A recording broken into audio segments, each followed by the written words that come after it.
Quero convidar os irmãos a abrirem suas Bíblias, lá em 1 João, no capítulo 2. Aqueles que nos visitam, é comum da nossa igreja nós pregarmos de forma sequencial. Nós acreditamos que a pregação sequencial, de forma expositiva, alimenta melhor a igreja porque ela consegue compreender um pouco melhor daquilo que o texto está querendo falar dentro do seu contexto. E agora nós chegamos no capítulo 2, dos versículos 12 até o versículo 14. Vocês estão percebendo que o nosso alimento durante os domingos estão sendo poucos versículos, porque essa é a forma de João mesmo, e nós vamos aí caminhando como João está nos orientando nessa carta. Então, 1 João, lá no final da Bíblia, talvez você encontrando Apocalipse, indo trazendo um pouquinho de volta, fica mais fácil. Nós vamos ler aí dos versículos 12 até o versículo 14. Observe a leitura que eu farei. Observe como ele fala sobre filhinhos, como ele fala sobre jovens, como ele fala para pais. E a pergunta é: o que isso significa para a nossa orientação nesse dia? Então observe a palavra de Deus, a palavra que nós acreditamos que nos orienta e que ela é inerrante, infalível, porque ela não vem somente de homens, mas homens inspirados pelo próprio Espírito, falaram em diferentes épocas com uma mesma finalidade, apontando para a glória de Jesus Cristo. Observe a leitura. Filhinhos, eu vos escrevo porque os vossos pecados são perdoados e por causa do seu nome. Pais, eu vos escrevo porque conheceis aquele que existe desde o princípio. Jovens, eu vos escrevo porque tendes vencido o maligno.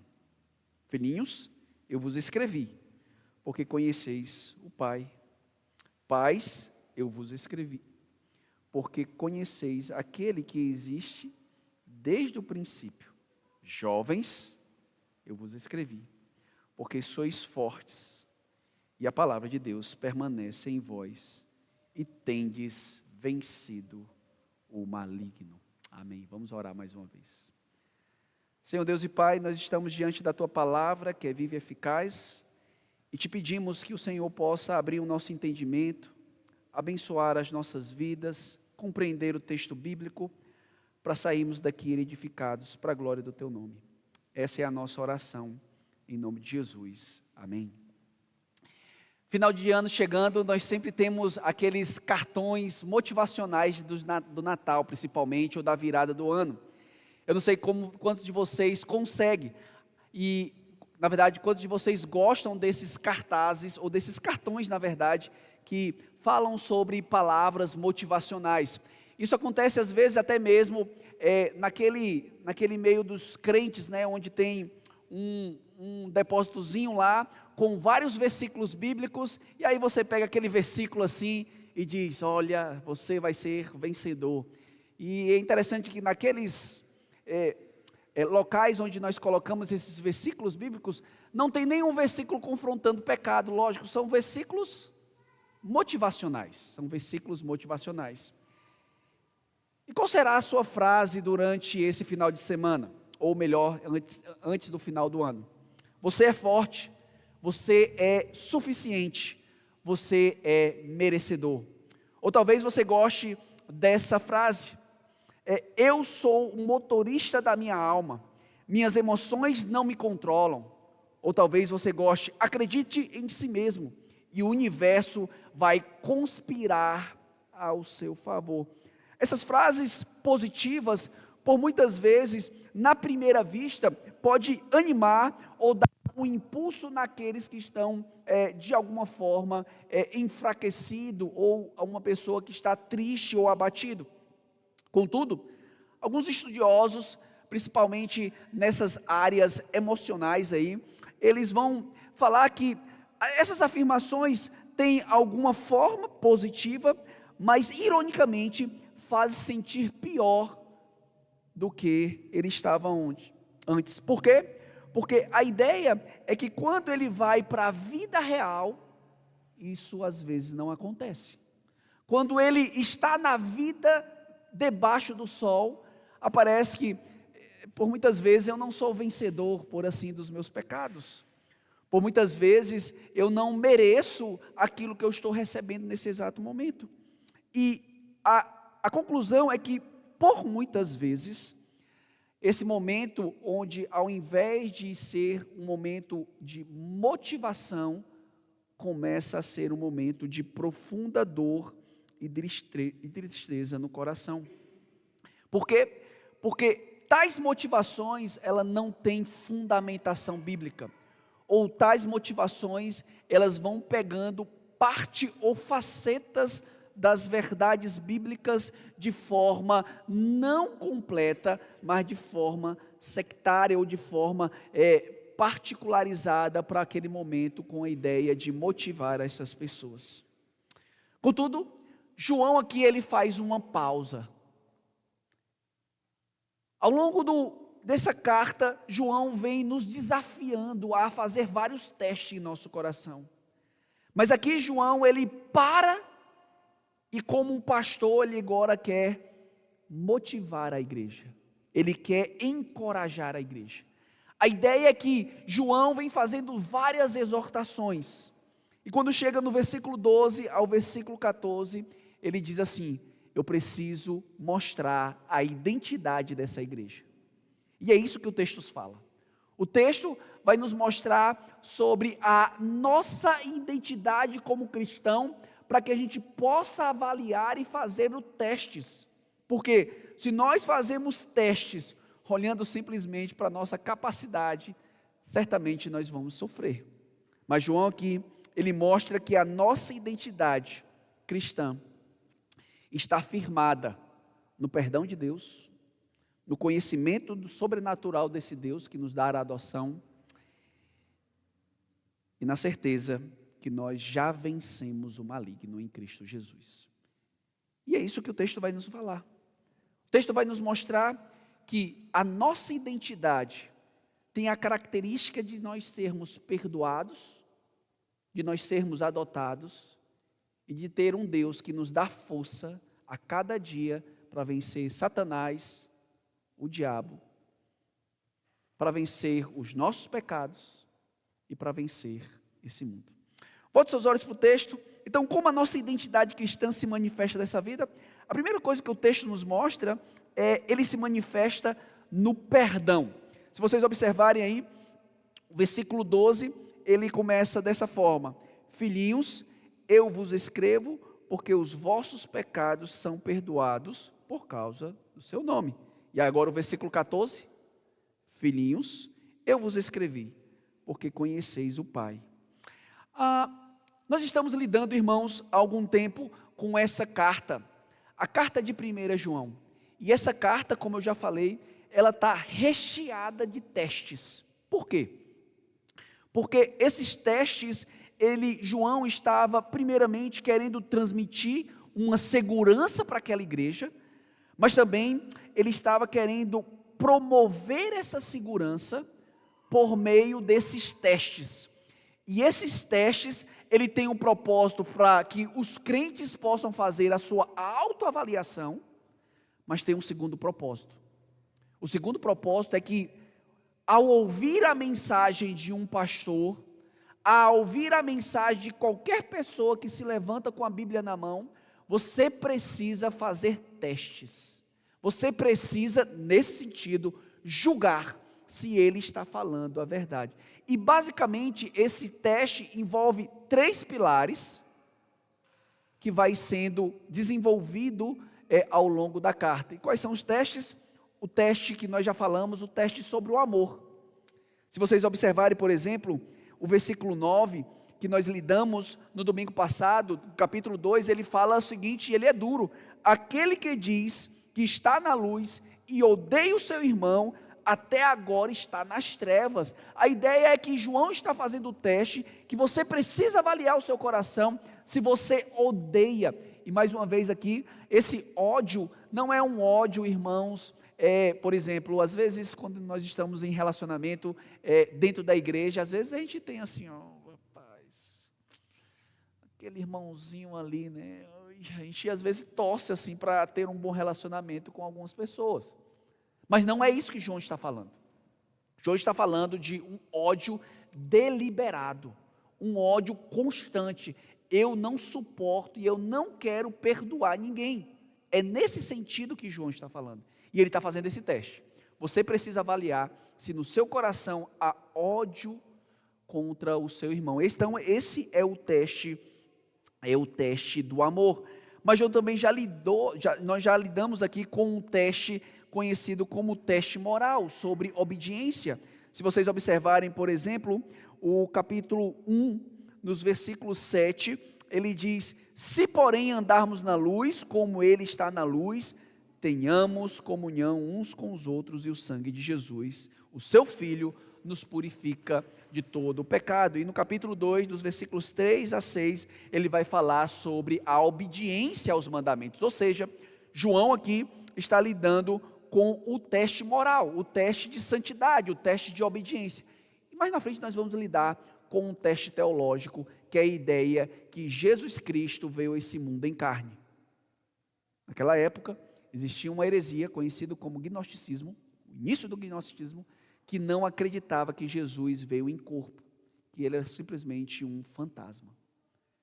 Então, diante dessas lutas, talvez alguns irmãos começassem a questionar: rapaz, esses testes são muito pesados, será que eu sou crente mesmo?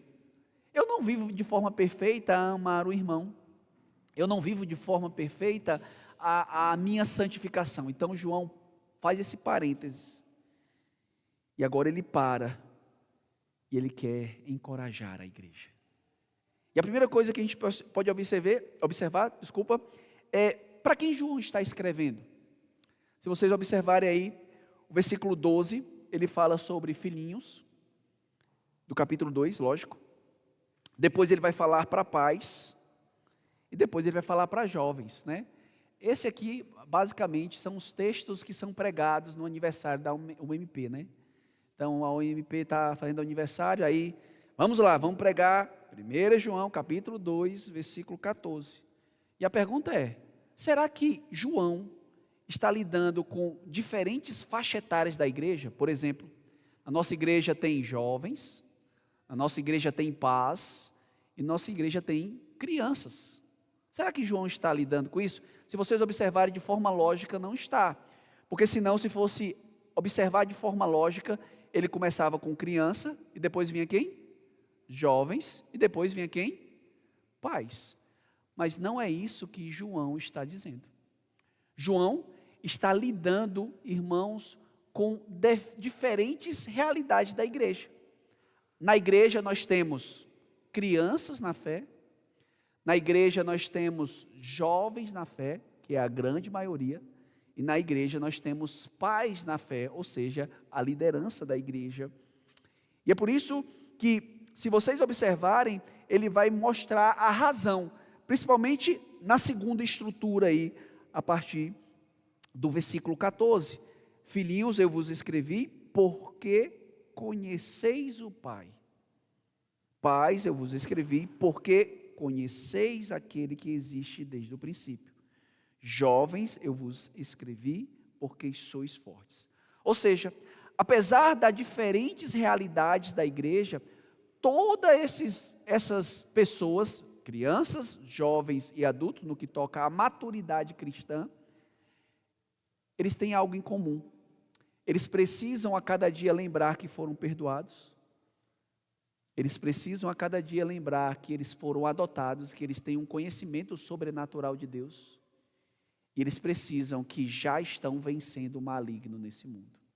Ou seja, apesar de João estar falando de contexto de crescimento diferente no seio da igreja, ele fala de coisas que toda a igreja precisa entender. E qual é a primeira verdade que nós precisamos entender? A primeira verdade está aí, que é a base da vida cristã, é que os seus pecados foram perdoados. O perdão, irmãos, é a base da vida cristã. O perdão é que mostra agora essa nova realidade que nós somos. O perdão é que mostra agora qual é o tipo de relacionamento que nós temos com esse Deus. Esse é um ponto fundamental na vida de qualquer pessoa que se envolve ou que entende a fé bíblica. E você poderia pensar, quais são, por exemplo, qual foi a realidade de Deus me perdoar?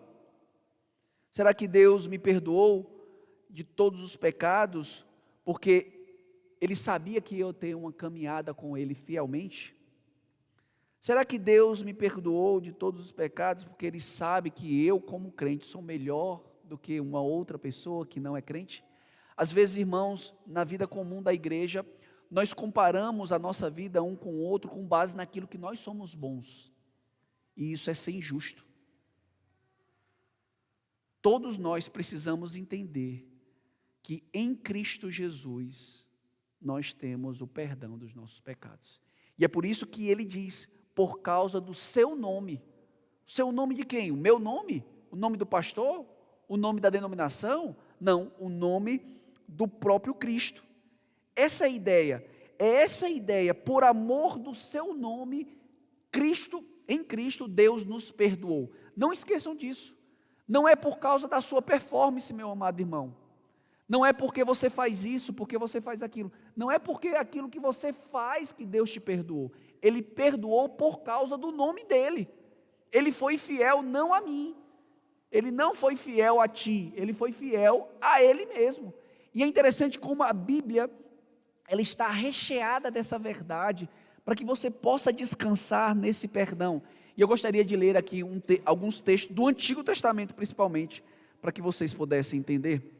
Por exemplo, Jeremias capítulo 14, verso 7, nos diz o seguinte: posto que as nossas maldades testificam contra nós, o Senhor age por amor do seu nome, porque as nossas rebeldias se multiplicam, contra ti pecamos. Jeremias, ele fala que Deus, ele nos perdoou por causa do nome dele.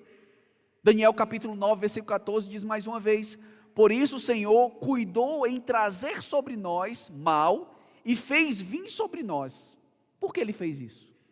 Pois o justo é o Senhor nosso Deus em todas as suas obras que faz, para não obedecermos a sua voz. Nós não obedecemos por muitas vezes a voz do Senhor, mas Ele nos perdoa por causa do seu santo nome. O Salmo 25, versículo 11 nos diz: por causa do teu nome, ó Senhor, perdoa a minha iniquidade que é grande. Ou seja, a nossa segurança, irmãos, está em saber que em Cristo Jesus nós temos o perdão do pecado. E eu quero encorajar você. Eu quero encorajar você que luta constantemente contra o pecado. Eu quero encorajar você que por muitas vezes não se vê como crente. Eu quero encorajar você que por muitas vezes está querendo desistir da fé. Lembre-se disso. Em Cristo Jesus, você tem o perdão dos pecados. Em Cristo Jesus, Ele já perdoou os pecados do passado. Em Cristo Jesus, Ele já te perdoou dos pecados que você cometeu hoje. Em Cristo Jesus, Ele há de te perdoar dos pecados que ainda você vai cometer. Isso de forma alguma, irmãos, é uma motivação para a gente se deliberar a pecar, a viver uma vida de libertinagem, de forma alguma.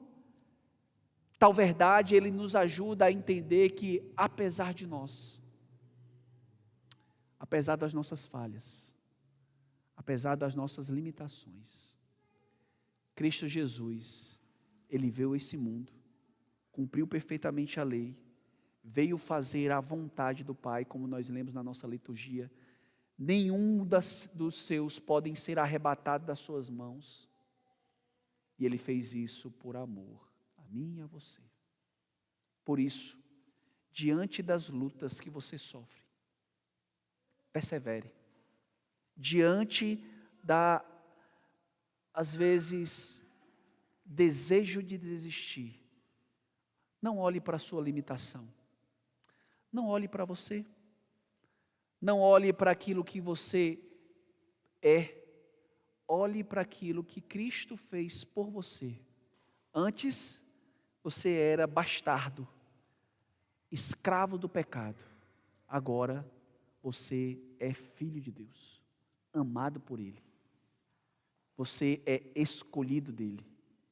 E ninguém pode te tocar. E isso deve ser uma motivação para sabermos onde está a nossa segurança. A segunda coisa que o texto nos mostra, a segunda característica da nossa identidade como cristã, onde João está querendo motivar aquela igreja de forma pastoral, não é simplesmente nos mostrar o fundamento, que é maravilhoso. Nós temos em Cristo Jesus o perdão dos pecados. Mas agora ele fala um pouco sobre a nossa adoção. E ele fala que essa adoção é por meio do conhecimento que nós temos. Observe como ele fala isso, principalmente para os adultos, ou seja, os pais, não de faixa etária, mas os mais maduros na fé. Ele diz assim, pais, versículo 13, pais, eu vos escrevo porque conheceis aquele que existe desde o princípio. Agora o versículo 14, parte B, diz, pais, eu vos escrevi, porque conheceis aquele que existe desde o princípio. A ideia, irmãos, é que talvez alguns dos gnosticismos daquela época estava falando assim, olha, você não tem um conhecimento de Deus. O seu conhecimento está errado. E João está falando tanto dizendo que você já tem um conhecimento desse Deus. E é muito diferente a realidade, irmãos, da ideia do conhecimento quando nós pensamos no nosso mundo pós-moderno. Quando a gente pensa sobre conhecimento, a maioria das vezes está envolvida a questão do intelecto. Eu conheço porque eu tenho um bom conhecimento doutrinário. Mas, biblicamente falando, conhecimento não envolve somente isso. Conhecimento, ele é tratado como se fosse uma relação íntima entre o marido e a mulher. Quando na Bíblia fala que Maria ou qualquer outra pessoa, no que toca ao casamento, conheceu fulano de tal, significa dizer que eles tiveram relação íntima. Ou seja, biblicamente falando, o conhecimento não é só algo que envolve o intelecto, mas é algo que envolve o relacionamento que vai nos impulsionar a fazer algo. E João aqui está falando que nós conhecemos a Deus, nesse sentido aqui, conhecemos a Cristo desde o princípio. Nós temos esse conhecimento, e nós sabemos que esse conhecimento é um conhecimento revelacional. O que significa isso? Significa dizer que nenhuma pessoa tem um conhecimento de Deus revelado nas Escrituras. Deus, ele mostra o seu conhecimento por meio de uma revelação conhecida como uma revelação geral, ou seja, você pode espalhar por os 4 ventos desse mundo e vai perceber que até numa tribo indígena que nunca ouviu falar sobre Deus, eles têm algum tipo de adoração. Por quê? Porque o homem foi criado para ser um adorador. O homem, como fala Calvino, ele tem a semente da divindade dele, logo, ele busca algo para adorar. Contudo, o Salmo 16 nos mostra, 22 nos mostra, a realidade, 19, né? A realidade da revelação especial. Ou seja, a revelação que vem por meio do conhecimento das Sagradas Escrituras. E nesse aspecto, todos nós conhecemos a Deus por meio de uma revelação. Significa dizer que Deus, por meio das Sagradas Escrituras e pela ação do Espírito, Ele agiu no nosso coração, transformando esse coração de pedra para um coração de carne. Nesse sentido, é que nós conhecemos esse Deus. É nesse sentido que nós fomos adotados, que lá no capítulo 3 João vai desenvolver um pouco mais sobre a doutrina da adoção, mostrando que nós temos uma unção. Sim, todo crente ele tem uma unção, e essa unção, segundo a carta de 1 João, é o próprio Espírito. Então, o crente, ele tem um conhecimento revelacional que vem por meio dessa unção espiritual, que é o próprio Espírito transformando o nosso coração de pedra como um coração de carne. E o que é que ele faz? Ele testifica com o nosso coração que nós somos o quê? Como Paulo fala, filhos de Deus. Veja que grande privilégio nós temos, irmãos. Todos nós fomos adotados. Você já parou para pensar que nenhum de nós fazemos parte da família de Deus? Mas Deus, por uma ação sobrenatural, Ele abriu o nosso entendimento, tirou as vendas dos nossos olhos, disse que agora nós não somos mais escravos do pecado, mas nós somos filhos. E o que habita no teu coração, ó crente, é o Espírito de Deus. Esse mesmo Espírito que iluminou as Sagradas Escrituras, esse mesmo Espírito que guiou o povo no deserto, esse mesmo Espírito que instruiu os apóstolos e os discípulos, é o mesmo Espírito que habita no teu coração e testifica que você é filho de Deus. Nós temos esse privilégio. Pense mais uma vez como isso deve consolar o nosso coração.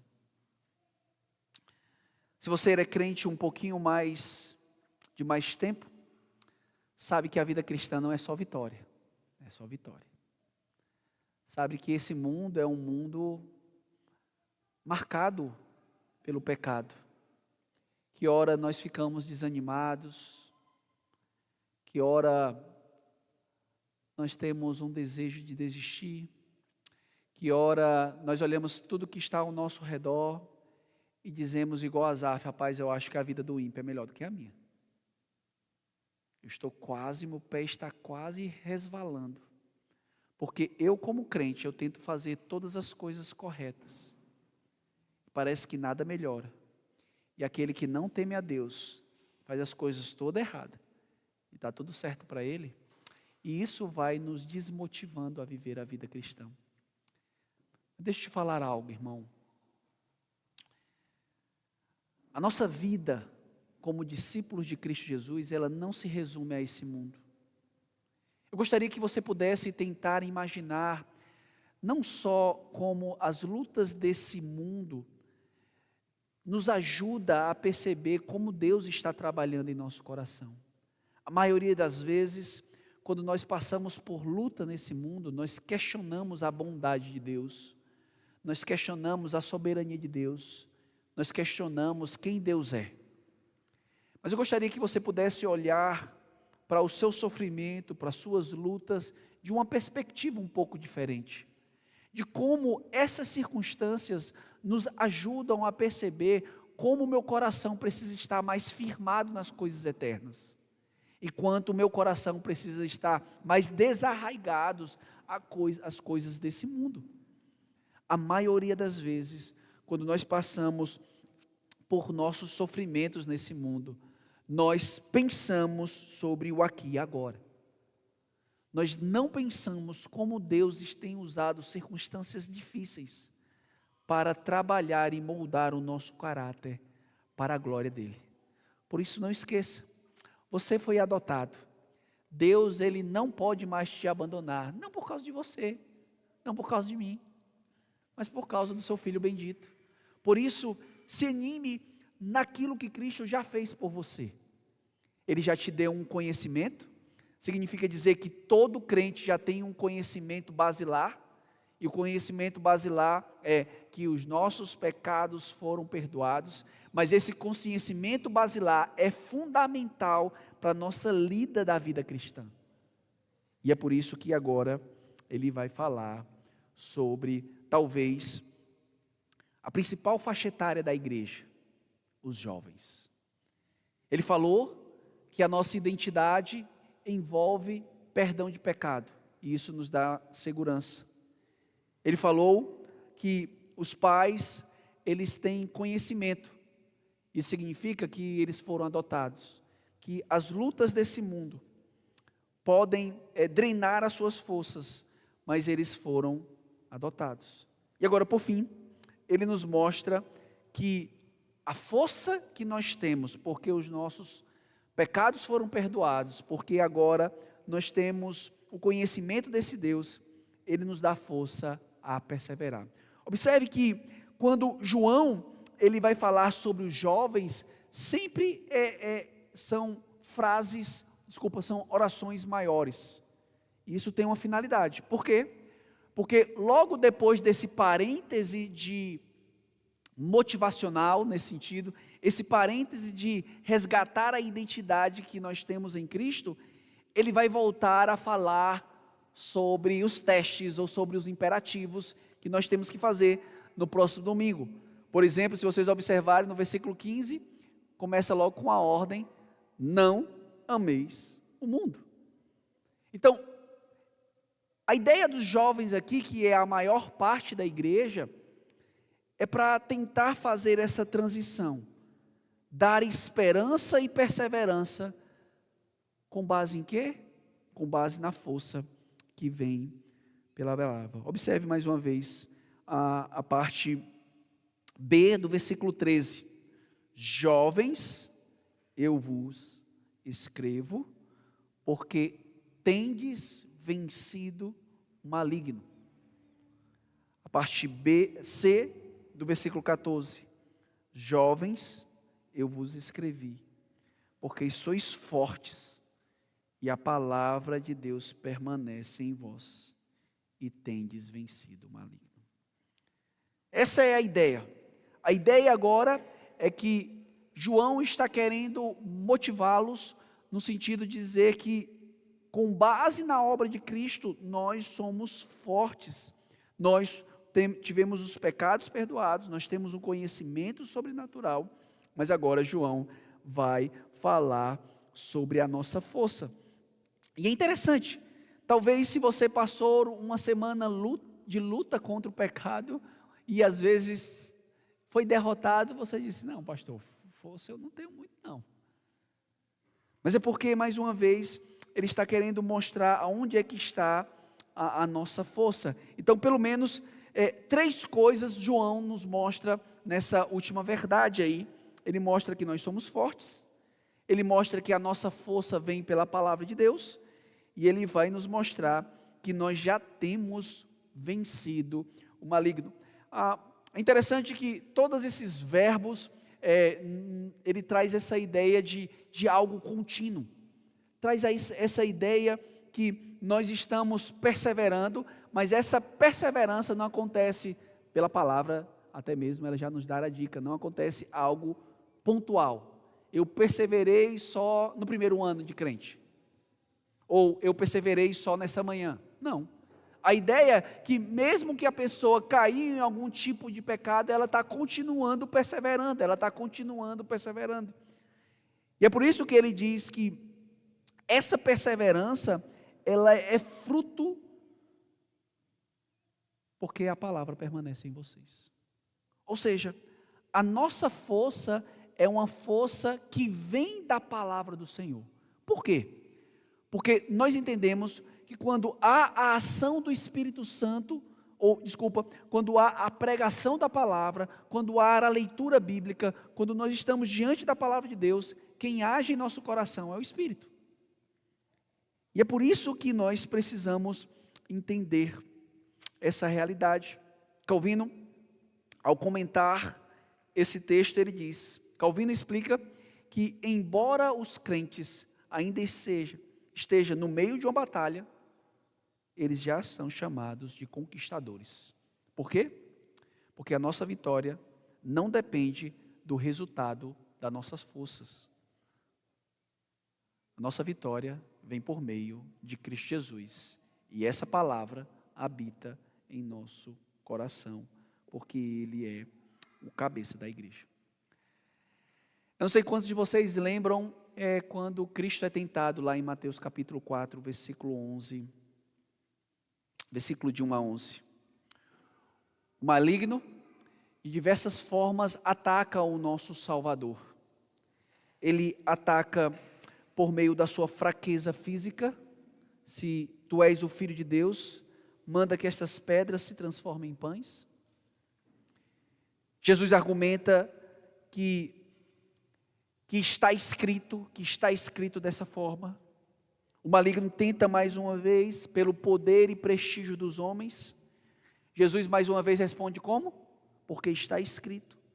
O maligno tenta mais uma vez distorcer a palavra, assentando no templo. E Jesus mais uma vez fala sobre que está escrito. Em cada ataque, em cada momento, Jesus, ele não responde com a sua divindade, ou ele não responde com a força da sua própria natureza humana, mas ele responde por meio da palavra de Deus. Ele estava demonstrando que o poder para vencer o maligno não vem de nós, mas da palavra que habita e permanece em nós. Por isso que no famoso livro O Peregrino, Isaac John Bunyan, ele fala: o inimigo treme ao ver os mais falhos homens de joelho em oração e orando a palavra de Deus. Em mais uma batalha entre o cristão e Apolion, ele saca do seu fardo e ele lembra de versículos bíblicos dizendo que ele é vencedor em Cristo Jesus. É assim que nós temos que fazer. Nós, como cristãos, nós precisamos a cada dia entender. Não é que nós seremos vencedores, nós já somos. É por isso que a Bíblia, ela nos mostra que nós somos cidadãos de dois mundos. Ele diz que nós estamos nesse mundo. Ele diz que nós devemos lutar contra o pecado, mas ele diz que a nossa pátria é celestial. Ele diz que nós já recebemos a graça de Cristo Jesus, mas Paulo fala em Efésios, no capítulo 2, que nós já estamos sentados nas regiões celestiais. Por quê? Porque isso é uma certeza, irmãos, que não depende exclusivamente da nossa própria força, mas depende daquilo que Cristo fez por nós. Não significa dizer que nós não temos responsabilidade, é óbvio que não, precisa sim. Mas em meio à queda e levanta, nós já somos vencedores. E você pode testificar no seu próprio coração que você por muitas vezes peca por besteira. Você peca porque deixa o seu coração ser levado para os próprios desejos fracos da carne. E onde você poderia facilmente lutar contra isso. E eu não estou falando aqui pecados, irmãos, deliberados. Estou falando pecados que por muitas vezes ninguém está vendo, mas está lá no seu coração.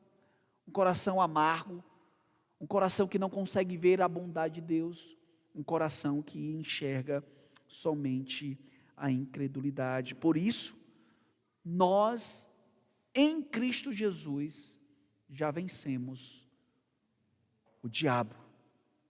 Mas eu tenho uma aplicação para fazer isso. Quando nós falamos sobre isso, parece que nós não temos batalhas espirituais. Quando a Bíblia fala, principalmente em Apocalipse, que Satanás e a obra dele já foi destruída, não significa dizer que ele não tem ação nesse mundo. Não significa dizer que ele não está ao nosso derredor, querendo nos tragar, fazendo como se fosse ele tenta se travestir do próprio Cristo. Nós precisamos entender, irmãos, que nós estamos em uma batalha. E Satanás, ele não vai aparecer com um tridente como se fosse o dia das bruxas. Como se fosse aquelas bruxas que apareceram na nossa cidade. E são bruxas mesmo, viu? Que ô bichinho feio. Mas não é assim que Satanás usa. Ele vai usar as coisas desse mundo para te atrair. É por isso que no próximo domingo ele vai falar de um teste sobre não ameis o quê? O mundo. Então, o mundo, ele vai pintar coisas boas aos seus olhos, mas quem está por trás disso tudo? Satanás, o capiroto. Ele está atrás disso tudo, tentando te seduzir. É como eu falei, né? Certa vez eu usei a ilustração dos meus bichos lá em casa. Que eu tenho, todo mundo sabe, né? O lobinho, o bichinho que não faz mal a ninguém. E a Nina, a gata, que parece, como a Alva diz, a Nífer. Parece mais um bicho sagaz. E a ideia é isso mesmo. A ideia é quando Nina não está com a sua raçãozinha lá na hora, ela tem problema, né? Como alguns seres humanos, não comparando animais com bicho, por favor. Mas comparando no sentido assim, quando a gente está com fome, né? Rapaz, o mau humor é assim. Né? A pessoa não fala comigo, que eu estou com falta de doce, com falta de alguma comida, e a pessoa já começa, de alguma forma assim, né? A pessoa já começa... Eu não sei comer 2 dias. Alguma coisa assim, né? Então Nina fica atrás da porta, esperando o lobinho passar. Quando o lobinho passa, uau, no pescoço dele, e ele sai. Aí eu disse, ô cachorro mole. Satanás é assim. Ele fica, vamos dizer assim, na espreita. Ele vai te dando corda. Vou dar um pouquinho mais de corda. Vou te dar um pouquinho mais de corda. Ele vai te dando a corda, e essa corda vai enrolando no seu pescoço. Vai enrolando no seu pescoço, e às vezes você não vai percebendo. E quando chega em determinado momento, a corda te enforcou. Satanás, ele age dessa forma.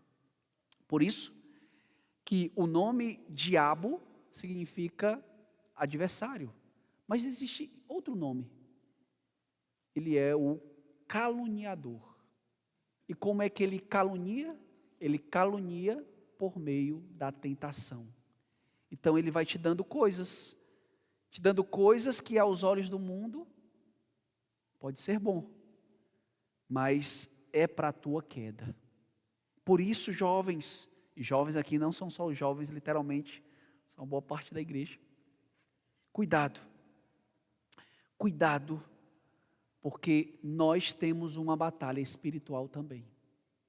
E essa batalha espiritual é contra o diabo, contra nós mesmos e contra o mundo. Nem toda vez é o diabo. É bem verdade que talvez se acontecesse um dia a gente passasse pelo Satanás antes de ir para o céu. Isso não é que vai acontecer não, viu, irmãos? Rapaz, eu aprendi lá na igreja agora que quando a gente for para o céu a gente vai passar por Satanás e depois vai para o céu. Não é isso que eu estou falando. Eu estou falando que se isso acontecesse, na hora que a gente passasse por Satanás, ele ia falar assim, rapaz, tudo tu disse que sou eu, rapaz. Quando estava lá na terra, tudo sou eu. Não, tem a carne também, e tem esse mundo. Então nem tudo é Satanás, mas sim, tem Satanás sim. Ele vai agir, como o Tiago fala, segundo os nossos próprios desejos do coração. Então, cuidado.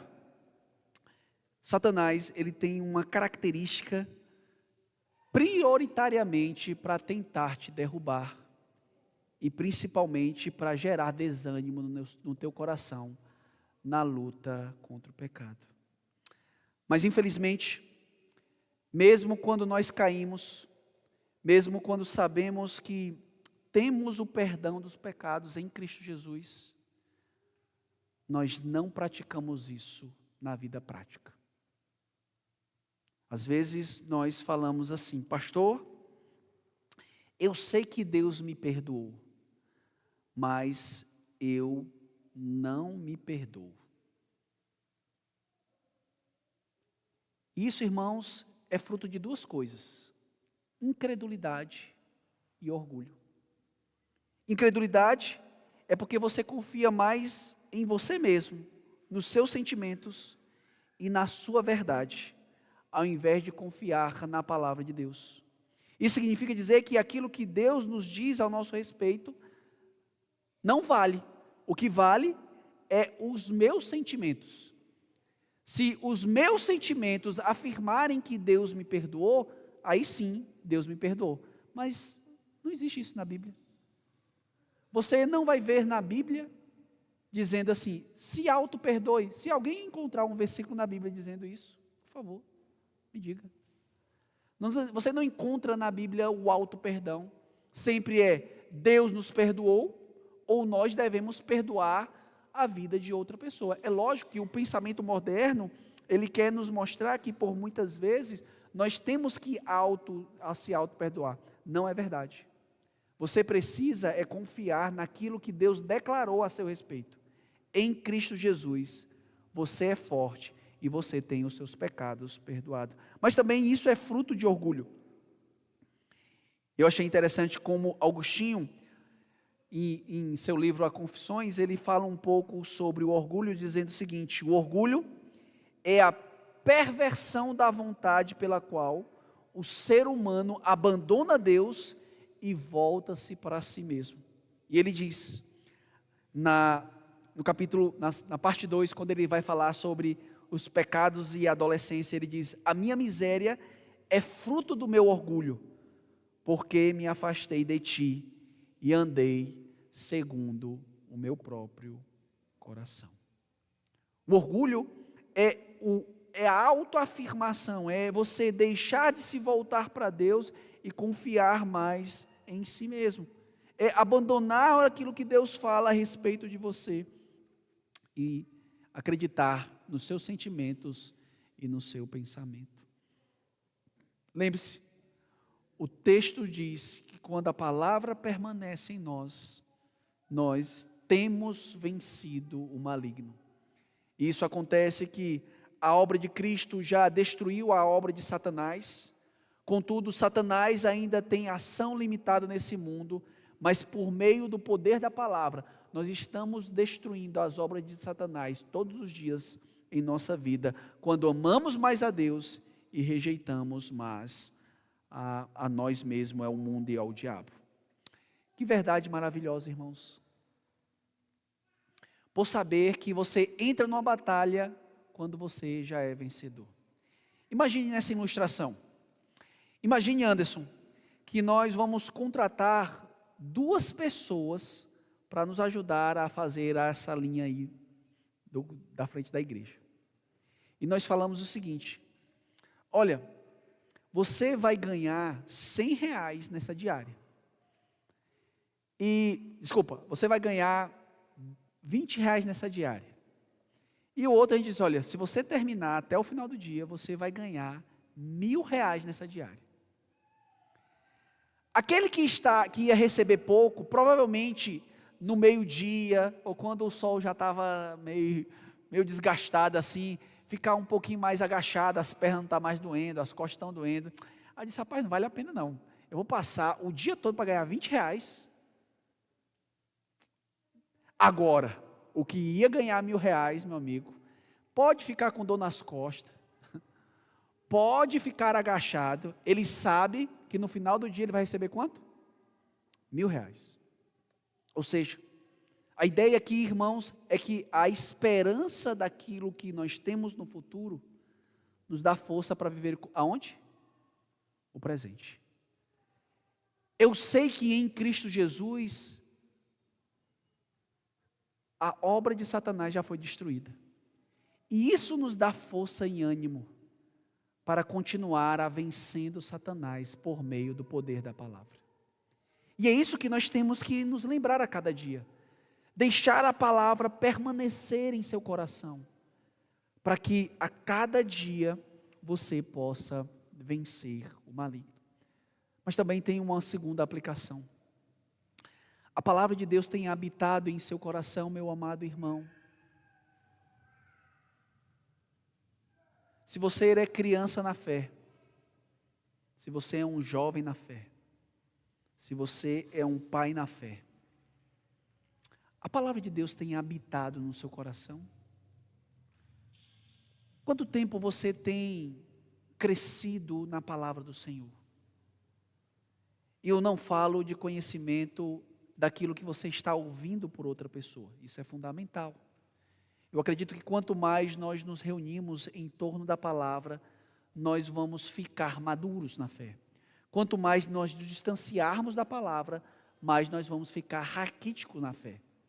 Então, por exemplo, a Sofia, por um bom tempo, ela precisou tomar um remédio de hormônio para crescer.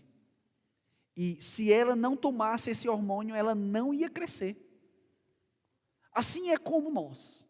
Se nós não tomarmos o hormônio da palavra do Senhor, nós já temos o perdão do pecado, mas nós sempre vamos ficar como? Raquíticos na fé. Vamos crescer uma estatura ali de 6 anos, 5 anos, e nunca mais vamos desenvolver. Nós não vamos amadurecer em assuntos mais complicados da fé. Nós sempre vamos ficar raquíticos. E para nós vencermos as tentações, nós precisamos habitar a palavra de Deus. Quanto mais a palavra de Deus habitar em nosso coração, por meio do conhecimento que foi falado aos pais, mais nós vamos ter a vitória contra o diabo, contra nós mesmos e contra o mundo. Quanto menos valorizarmos a palavra de Deus, mais nós vamos ser uma presa fáceis para esse mundo, para nós mesmos e para Satanás. Assim, João ele para e ele fala da nossa identidade. Ele fala que como filhos novos na fé, nós temos o perdão do pecado. Ele fala que como os pais, ou seja, pessoas que já estão gerando outros na fé, nós temos um conhecimento e nós fomos adotados como filho. Ele nos falou como jovens que nós somos fortes, porque a palavra permanece em nós. Essas não são mensagens positivas ou triunfalistas. Elas não animam só o nosso coração a perseverar. Pelo contrário, elas são mensagens bíblicas que mostram quem nós somos em Cristo Jesus. E que por meio dessas mensagens nós podemos perseverar na santificação. Por meio dessa mensagem, nós podemos perseverar no amor uns aos outros. Nunca vai ser de forma perfeita, nunca vai ser de forma plena, mas por causa da nossa identidade em Cristo Jesus, nós vamos conseguir vencer. Richard Simber, ele fala uma frase que me chama muita atenção, que diz o seguinte: Satanás dá a Adão um fruto e tira o paraíso. Portanto, em todas as tentações, não considere o que lhe é oferecido, meu amado irmão, minha amada irmã, mas aquilo que você perde.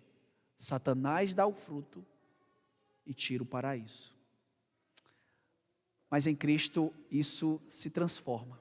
Em Cristo, que venceu Satanás, o diabo, esse mundo e nos venceu. Nós que permanecemos nele, encontramos força para vencer o pecado, porque nós já fomos perdoados. Encontramos graça para que cada dia aumentemos o conhecimento. Por quê? Porque nós fomos adotados. E continuemos firmes na fé. Por quê? Porque nós somos fortes em Cristo Jesus. Você tem o perdão dos pecados em Cristo. Você foi adotado em Cristo. E você tem força no poder do Evangelho. Se você está aqui e ainda não se rendeu à fé em Cristo Jesus, você infelizmente não tem isso. Você precisa se arrepender dos seus pecados. Não, você não é bom como o mundo diz. Não, você não vai triunfar sobre o mal. Você pode triunfar sobre esse mal terreno. Mas o pior mal da eternidade é você estar longe de Cristo. E só nele você pode ter o seu perdão. E só nele você pode ser adotado. E só nele a palavra de Deus permanece em seu coração. Por isso, nessa noite, se você reconhece que em Cristo Jesus, você é um pecador, se arrependa dos seus pecados. Se volte para o Evangelho. Queira conhecer esse Deus que, sem você merecer, enviou a Jesus Cristo para morrer em favor de você, para que você possa ter a vida perdoada e a eternidade garantida. Assim, as lutas que você vai passar nesse mundo terá uma nova perspectiva, porque você sabe quem você é em Cristo Jesus.